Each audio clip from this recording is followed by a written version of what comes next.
ও ভাই হল বন্ধু হল, আমারে মানুষের সালাম করো, শুধু আমার হক সব মানুষের কাছে সালাম পাইতাম এটা নাই, বরংস এমন ভাবে নিজরে মনে করতাম যে আমার উপরে হক হইল সব মুসলমানের হলর, আমি তারারে সালাম দিতাম।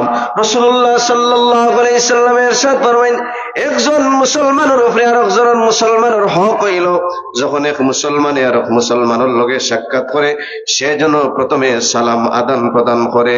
সালাম হইল ইসলামী সম্ভাষণ। সালাম শুধু ইসলামী সম্ভাষণ তা নাই, সালাম হইল আফদালুদ দোয়া।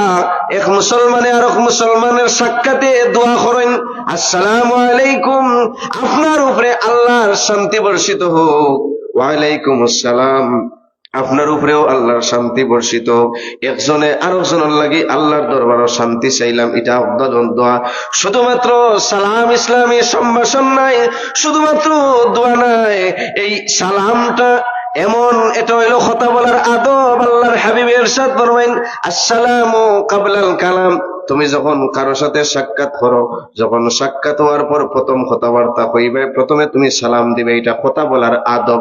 কথা বলার আগে তুমি মানুষের সালাম দিবে, আসসালামু কাবলাল কালাম, সালাম আগে কালাম পরে। সুবহানাল্লাহ। মুআজ্জাজ হাজিরিন, শুধুমাত্র কথা বলার আদব সালাম তা নাই, এই সালামের মাঝে আল্লাহ রাব্বুল আলামিন এমন মেডিসিন রাখছেন রে ভাই হল বন্ধু হল, এই মেডিসিন এমন মেডিসিন যে মেডিসিন দুনিয়ার কোন ডাক্তারে, দুনিয়ার কোন কবিরাজে, দুনিয়ার কোন হাকিমে কখনো দিতে পারেন না। এমন মারাত্মক রোগ হল আমরার মাঝে আছে, যে রোগ কখনো দেখাও যায় না, যে রোগে কখনো আতানিও যায় না, যে রোগের জ্ঞান অঙ্গা যায় না, যে রোগ অন্তরের রোগ। অন্তরের রোগ হইল, একটা রোগ হইল হিংসা, আর একটা রোগ হইল অহংকার।